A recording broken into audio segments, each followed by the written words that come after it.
భూమి ఆకాశం కలిసిపోయి, దట్ ఈస్ ఇమాజినరీ. ఎక్కడ కలుస్తుంది అనేది మనకు కనిపిస్తుంది. చుట్టూరు ఒక సర్కిల్ వస్తుంది. ఆ సర్కిల్ మీద ఒక కప్పు మీద ఉంటాం మనం. ఎక్కడ ఉంటుంది చెప్పండి? ఒక కప్పు మీద ఉంటాం.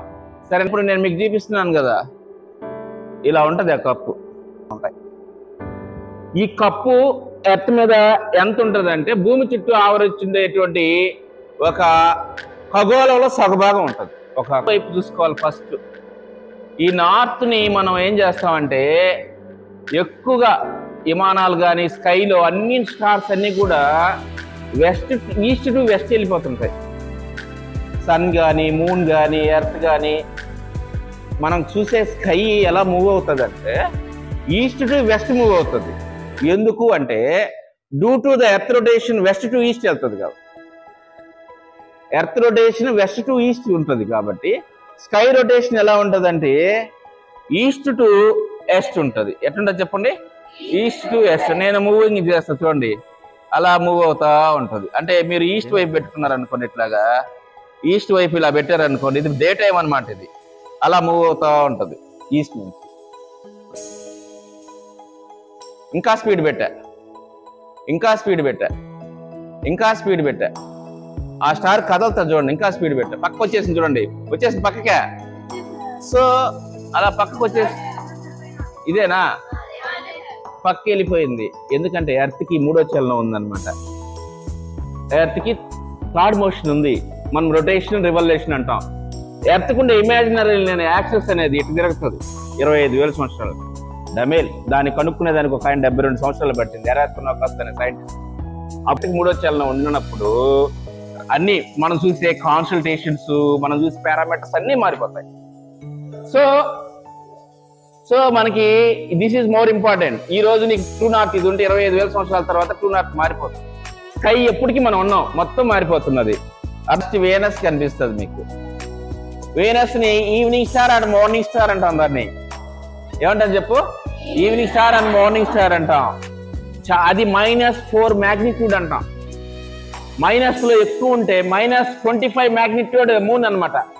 మూన్ వచ్చేసి వస్తే మనకు కనిపించిపోయి. సో ఫస్ట్ మీకు వీనస్ కనిపిస్తుంది. ఏం కనిపిస్తుంది? ఫస్ట్ వీనస్ కనిపిస్తుంది. నెక్స్ట్ చూడండి, స్లోగా పెడుతున్నాను.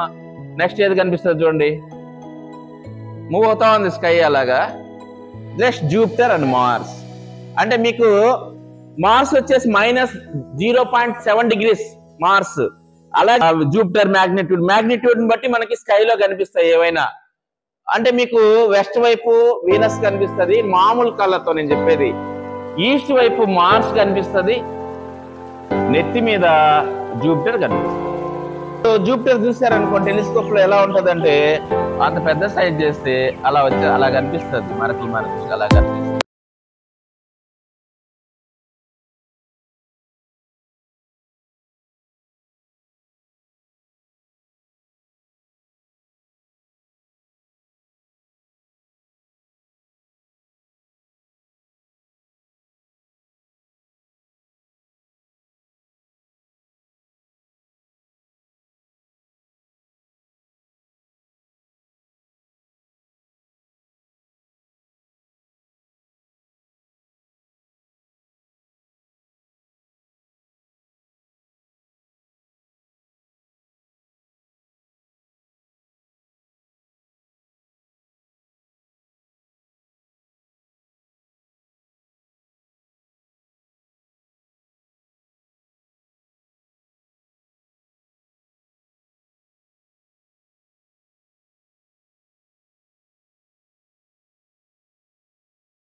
ఈరోజు జనవరి 2025 సంవత్సరంలో ఉన్నాం. మనం జనవరి టు ఫిబ్రవరి దాకా స్పేస్ లో ఒక ఆస్ట్రానామికల్ ఈవెంట్ చూడొచ్చు, మనం అబ్జర్వ్ చేయొచ్చు అనమాట.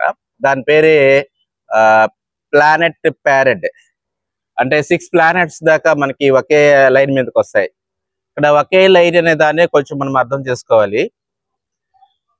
మూన్ కానీ సన్ కానీ ప్లానెట్స్ కానీ ఒకే లైన్ మీద ఉంటాయి ఎప్పుడు. కాబట్టి కొన్ని రోజులు అవి సన్ లైట్ లో ఉంటాయి, కొన్ని రోజులు డార్క్ లైట్ కి వస్తాయి. ఇలా డార్క్ లైట్ కి వచ్చినప్పుడు ఆ ప్లానెట్స్ ఎక్లిప్టిక్ అనే మార్గంలోనే వెళ్తాయి.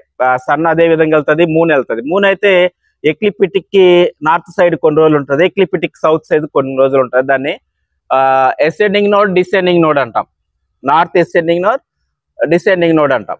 అలాగే ప్లానెట్స్ కూడా దాదాపుగా అదే రేఖ మీద ఉంటాయి. అయితే ఇవి ఇందులో మెర్క్యూరీ అనేది ఫస్ట్ ప్లానెట్ అన్నమాట. అది మనకి ఇది హొరైజన్ కి కింద కనిపిస్తుంది. బట్ ఈరోజు వింటర్ సీజన్ రన్ అవుతుంది కాబట్టి, చలికాలం రన్ అవుతుంది కాబట్టి వింటర్ ప్లానెట్ ని కొంచెం అబ్జర్వ్ చేయడం కష్టం అవుతుంది. అయితే ప్రయత్నం చేస్తే కనిపించే అవకాశం ఉందన్నమాట. సో నెక్స్ట్ వచ్చేసి మనం తూర్పు వైపును చూస్తే 6:30 అలాగా మార్స్ కనిపిస్తుంది అనమాట. ఈ మార్స్ అనేది రెడ్డిష్ గా కనిపిస్తుంది. మామూలుగా ప్లానెట్స్ ని కాన్సల్టేషన్ ని అబ్జర్వ్ చేసేటప్పుడు ప్లానెట్స్ అనేవి బ్లింక్ అవ్వవు అనమాట, స్టార్స్ అనేవి బ్లింక్ అవుతాయి. ఇవన్నీ కూడా ఒకే లైన్ మీద ఉంటాయి. దాన్నే మనం ఎక్లిప్టిక్ ప్లెయిన్ అన్నాం, రవి మార్గం అని కూడా అంటారు అనమాట దాన్ని. సో మార్స్ ని మనం తూర్పు వైపున చూడొచ్చు అనమాట జాను. నెక్స్ట్ ప్లానెట్ వచ్చేసి 6 to 8 మధ్యలో మనం నెత్తి మీద కొంచెం డౌన్ గా చూస్తే జూపిటర్ కనిపిస్తుంది అనమాట. ఈ జూపిటర్ ప్లానెట్ కూడా బాగా బ్రైట్ గా కనిపిస్తుంది. 2 ప్లానెట్స్ 3 మెర్క్యూరీ తో కూడా కలిపితే. నెక్స్ట్ వచ్చేసి వెస్ట్ వైపు చూస్తే Venus brightest star, evening star లాగా కనిపిస్తుంది అనమాట. వీనస్ కి పై వైపు కొంచెం అటు కొంచెం సౌత్ వైపుగా చూస్తే మనకి సాటర్న్ కనిపిస్తుంది అనమాట. సో ఇవి కనిపించడంతో పాటు యురేనస్, నెప్ట్యూన్ అనేవి కూడా వాటి మధ్యలోనే ఉన్నాయి, జూపిటర్ కి వాటి మధ్య ఉన్నది. ఇప్పుడు యురేనస్, నెప్ట్యూన్ మన నేకర్ అయితే చూడలేము, టెలిస్కోప్ ద్వారా చూడొచ్చు అనమాట. అయితే టెలిస్కోప్ ద్వారా చూడడం అనేది కొంచెం సంక్లిష్టమైన పని అన్నమాట. సో నేను చాలా వరకు రూరల్ చిల్డ్రన్స్ కి అలాగే వాటిని చూపించడం జరిగింది. చాలా ఎక్సైట్ గా ఫీల్ అయ్యారు. మూన్ అబ్జర్వేషన్ ప్రోగ్రామ్ అనేది అయితే super program, lunar observation program, mapping కూడా చేస్తాం. అయితే ఈ ప్లానెట్ ప్యారెడ్ ని చూసేటప్పుడు నేను ఈ పొంగల్ హాలిడేస్ ముందు, పొంగల్ హాలిడేస్ తర్వాత రూరల్ చిల్డ్రన్ తో పాటు స్టేట్ లెవెల్ సైన్స్ ఫేర్లో చూపించడం జరిగింది. అలాగే కొంత విలేజ్ పిల్లలకి, అంటే రెసిడెంట్ స్కూల్స్ పిల్లలకి ముఖ్యంగా వాళ్ళకి కూడా చూపించారు అనమాట. జూపిటర్ ఇవన్నీ కూడా చూపించడం జరిగింది. సో ఇవి చూపించడమే కాకుండా వాళ్ళతో కలిపి ఆస్ట్రో ఫోటోగ్రఫీ, ఆస్ట్రో వీడియోస్ తీయడం జరిగింది అనమాట. దానికోసం టెలిస్కోప్ మనం ఉపయోగించడం జరిగింది. టెలిస్కోప్ లో ఏమి అబ్జర్వ్ చేయొచ్చు అంటే, ఒకటి మ్యాగ్నిఫికేషన్ అర్థం చేసుకోవాలంటే దీని యొక్క ఫోకల్ లెంత్, అంటే ప్రైమరీ మిర్రర్, సెకండ్ మిర్రర్ యొక్క ఫోకల్ లెంత్ బై మనం ఐపీస్ కి అనేస్తే దాని యొక్క మ్యాగ్నిఫికేషన్ వస్తుంది. నెక్స్ట్ వచ్చేసి మ్యాగ్నిఫికేషన్ లెన్స్ ఉంటాయి. వాటి మ్యాగ్నిఫికేషన్ లెన్స్ తో పాటు మనం కెమెరా దీనికి అటాచ్ చేసినప్పుడు దాని యొక్క అంటే లైటింగ్ డౌన్ చేయాలి. దానికోసం ప్రత్యేకమైన యాప్లు వాడడం జరుగుతుంది అనమాట. సో టోటల్ గా ఒక రోజు నైట్ ఎంత అయితే నాకు క్యాప్చర్ అవ్వలేదు జూపిటర్, ఎందుకంటే అది బెర్ర అయింది అనమాట. లైటింగ్ ఇట్లాగా ఫోకస్ లాగా వచ్చింది, అవ్వలేదు అనమాట. నెక్స్ట్ వచ్చేసి నేను నెక్స్ట్ చాలా దాని గురించి మొత్తం అర్థం చేసుకుని నా కెమెరా సెల్ ఫోన్ అడాప్టర్ పెట్టాలి దానికి. అది 1 పాయింట్ చాలా తక్కువ పాయింట్స్ లో అది వెళ్ళిపోతుంటది, అట్లాగా పక్కకి వెళ్ళిపోతుంది. మళ్ళీ ఆ టార్గెట్ సెట్ చేయడం చాలా కష్టమైన పని. సో తంటాలు పడ్డాము, కష్టపడ్డాము, వర్కౌట్ చేసాము, సులభతరం అయిపోయింది. Training for heart tank for knowledge లాగా. సో ఇప్పుడు నేనేం చేశానంటే, ఫస్ట్ జూపిటర్ కి టార్గెట్ చేసినప్పుడు జూపిటర్ మనం చూస్తా ఉంటే వెళ్ళిపోతుంది అనమాట. అది దాన్ని మనం డైర్నల్ మోషన్ అంటాం. ఆ డైర్నల్ మోషన్ అనేది మామూలుగా మనకు అందరికి తెలిసింది, ఎందుకంటే ఆకాశంలో జియోసెంట్రిక్ గా చూసినప్పుడు అవి ప్లానెట్స్ కానీ, సన్ కానీ, మూన్ కానీ మూవ్మెంట్ వెళ్తాయి. అది అబ్జర్వ్ చేయలేం. టెలిస్కోప్ లో చూస్తే దాని యొక్క వేగాన్ని చూడొచ్చు. జూపిటర్ చూసినప్పుడైతే పర్ సెకండ్ కి 1.5 కిలోమీటర్ వెళ్తుంటది. అది చాలా స్పీడ్ గా మీరు చూస్తారు. నేను తీసిన వీడియోస్ మీకు ఇప్పుడు చూపిస్తున్నాను, అవి గమనించండి, చాలా స్పీడ్ గా వెళ్తుంది అనమాట. సో అది వచ్చేసి 140,000 కిలోమీటర్ల డయామీటర్. అది ఎర్త్ తో పోలిస్తే 11 రెట్లు పెద్దది డయామీటర్ తో. అదే విధంగా కాకుండా దాని వాల్యూమ్ లో మనం ఎర్త్ ని కనేస్తే 1300 చిల్లర దాకా దాంట్లో ఎర్త్స్ పడతాయి అనమాట. సో ఇలా చూసినప్పుడు జూపిటర్ మీద ఉండే ఆ గ్యాస్ గెయింట్ అన్నమాట, అది గ్యాస్ ప్లానెట్ అన్నమాట. దాని మీద మబ్బులు ఉంటాయి ఎక్కువగా, అవి రెడ్ కలర్ లో ఉంటాయి. రెడ్ స్పాట్ ని చూడొచ్చు మనం, ద గ్రేట్ రెడ్ స్పాట్ ని చూడొచ్చు. అలాగే దానికి 4 మూన్స్ కూడా కనిపిస్తాయి అనమాట, లియో, గ్యామ్డో, క్యాలిస్టో ఇలాగ వస్తాయి.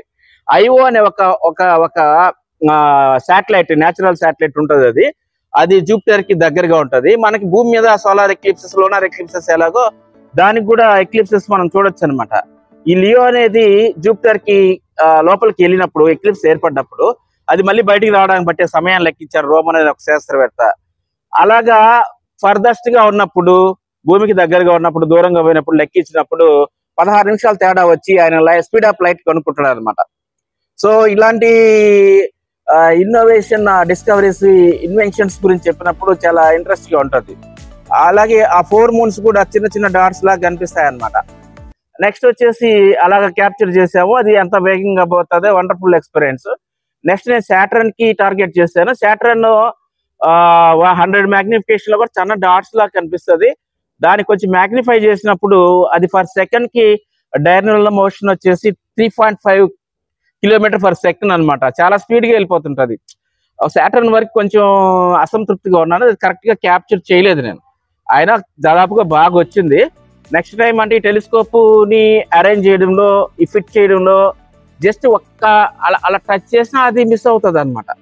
అంత యాక్యురసీగా తీయాలి కాబట్టి దీని పేషెన్సీ కావాలి, చాలా కష్టపడాలి. అయినా ప్రాబ్లం లేదు, ఎందుకంటే పిల్లలతో కలిసి చేసేటప్పుడు చాలా వండర్ఫుల్ గా చేయొచ్చు. మీరు ఇప్పుడు సాటర్న్ చూస్తారు, దాని రింగ్స్ సూపర్ గా కనిపిస్తాయి అనమాట మనకి. అలాగే బ్రైట్ గా కనిపిస్తుంది, ఎందుకంటే ఇది 1,20,000 కిలోమీటర్ దీని డయామీటర్. సెకండ్ లార్జెస్ట్ ప్లానెట్ అనమాట సాటర్న్ అనేది. ఇది వచ్చేసి 1.5 బిలియన్ కిలోమీటర్స్ దూరంలో ఉన్న ఇది చాలా, ఈ 2 ప్లానెట్స్ వరకు వండర్ఫుల్ గా కనిపిస్తాయి, జూపిటర్ అండ్ సాటర్న్. నెక్స్ట్ వచ్చేసి వీనస్ చూసాము. అయితే వీనస్ ఏంటంటే దాని మీద CO2 ఉండడం వల్ల ఒక మనం పేపర్ ని రౌండ్ గా కట్ చేసి, సగం కట్ చేస్తే అర్థం అంటాం, అంటే మనం ఫస్ట్ క్వార్టర్ మూన్ అంటాం కదా, అలా తెల్లగా కనిపిస్తుంది. తప్పితే దాని మీద కలర్స్ ఏం కనిపించలేదు. దానికి ఫిల్టర్స్ వాడాలని సెర్చ్ చేస్తే తెలిసింది. నెక్స్ట్ వచ్చేసి మార్స్ చూసాము. మార్స్ కూడా రెడ్ కలర్ లో కనిపించింది, దానికి ఫిల్టర్స్ వాడాలి. ట్రై చేశాను అనమాట, చాలా వండర్ఫుల్ అనిపించింది, నాకు ఎక్స్పీరియన్స్ అనిపించింది. సో ఈ ప్లానెట్ ప్యారడై అనేది కూడా అందరు చూడండి, హ్యాపీగా ఫీల్ అవ్వండి, ఆకాశం వైపు తలెత్తి చూడండి, చాలా హ్యాపీగా ఉంటది. ఇంకోటి నేర్చుకోవడం, నిరంతర విద్యార్థి కూడా ఉండడం చాలా గొప్ప విషయం అనమాట. సో నేను ఈ ప్లానెట్ ప్యారడై ని విలేజెస్ కి తీసుకెళ్లాలనుకుంటున్నాను, అలాగే రెసిడెంట్ స్కూల్స్ కి ముఖ్యంగా, ఎందుకంటే చాలా మంది విలేజ్ పిల్లలు అక్కడ ఉంటారు కాబట్టి ఆల్ రెసిడెంట్ స్కూల్స్ లో నేను ఈ ప్రోగ్రామ్ ని జనవరి టు ఫిబ్రవరి కండక్ట్ చేయాలనుకుంటున్నాను. టౌన్ లో అప్పుడప్పుడు పెట్టాలనుకుంటున్నాను. అలాగే విలేజ్ లో పేరెంట్స్ కూడా చూపించాలనుకుంటున్నాను. సో ఈ ప్లానెట్స్ ని చూడడం ద్వారా మనకి ఈ జియోసెంట్రిక్ అబ్జర్వేషన్, హీలియోసెంట్రిక్ అబ్జర్వేషన్, అలాగే 6 months అబ్జర్వ్ చేస్తే రిట్రాగ్రేటివ్ పొజిషన్ కూడా చూడొచ్చు అనమాట. అలాగే మెజర్మెంట్స్ చాలా, అంటే బాగా బ్రెయిన్ కి ఎక్సర్సైజ్ చేసే అంత పని ఉంటది. అలాగే శారీరకంగా కూడా వర్కౌట్ ఉంటుంది అనమాట, టెలిస్కోప్ అరేంజ్ చేయడం, చూడడం అనేది. మనం చూపిస్తే వాళ్ళకి హ్యాపీ ఉండదు, వాళ్ళకి దీన్ని చెప్పి థియరీ క్లాస్ చెప్పి వాళ్ళని అరేంజ్ చేయమన్నప్పుడు తక్కువ పిల్లలతో వాళ్ళకి అప్పుడు కానీ దాని ఎక్స్పీరియన్స్, దాని యొక్క ఫీలింగ్స్ రావని నేను అనుకుంటున్నాను. Okay, thank you very much.